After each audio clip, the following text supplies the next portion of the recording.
اعوذ باللہ من الشیطان الرجیم بسم اللہ الرحمن الرحیم رب اشرح لی صدری ویسر لی امری واحلل عقدۃ من لسانی یفقہوا قولی۔ بکھرے موتی، چوتھا حصہ۔ اسلامی سلام میں سلامتی ہی سلامتی ہے۔ حدیث میں فرمایا گیا ہے کہ یہودیوں کا سلام انگلیوں سے ہے، نصارہ کا سلام ہتھیلی سے ہے، اور مسلمان کا سلام السلام علیکم ورحمۃ اللہ وبرکاتہ ہے۔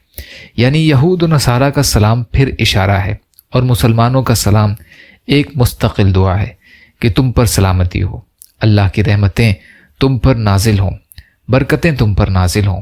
ہر مسلمان دوسرے کو دعا کرے، اس سے اس کی خیر خواہی اور محبت ظاہر ہوگی، تعلق بھی مضبوط ہو جائے گا۔ قصہ مشہور ہے کہ کسی آدمی کے سامنے جن آ گیا تو اس سے خطرہ لاحق ہو گیا کہ یہ تو کھا جائے گا۔ اس نے آگے بڑھ کر کہا، مامو جان سلام۔ اس نے کہا، بھانجے وعلیکم السلام، اور کہا کہ میرا ارادہ تجھے کھانے کا تھا، لیکن تو نے مامو کہا اور سلام کہا، اس لیے میرے دل میں رحم آ گیا، میں نے چھوڑ دیا، اب تو آزاد ہے، جہاں چاہے چلا جا۔ تو نے سلام کر کے جان بچائی۔ یہی صورت دشمن کی بھی ہے۔ اگر کسی سے پکی دشمنی ہے اور آپ کہیں السلام علیکم تو وہ پسیج جائے گا، دشمنی ڈھیلی پڑ جائے گی۔ الغرض یہ بہت بڑی نعمت اور عظیم دعا ہے۔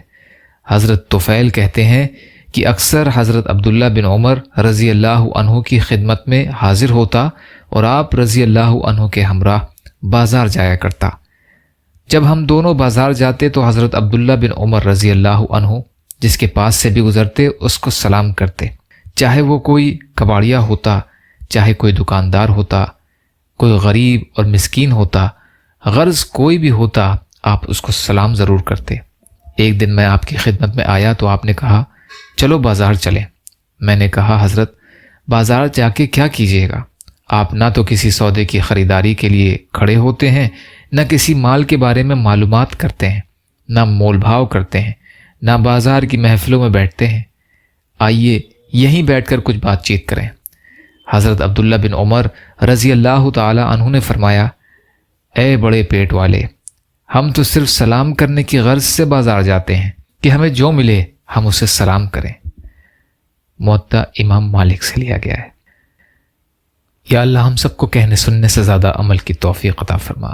یا اللہ مظلوم فلسطینیوں، کشمیریوں، روہنگیا مسلمان اور مسلمان جہاں بھی پریشان حال ہیں، ظالموں کے ظلم کا شکار ان کی مدد فرمائیے۔ ہم سب کو اپنی استطاعت کے بقدر اپنا حق ادا کرنے والا بنائیے۔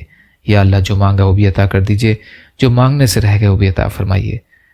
ربنا تقبل منا انک انت السمیع العلیم برحمتک یا ارحم الراحمین۔ لا الہ الا اللہ محمد رسول اللہ۔ السلام علیکم۔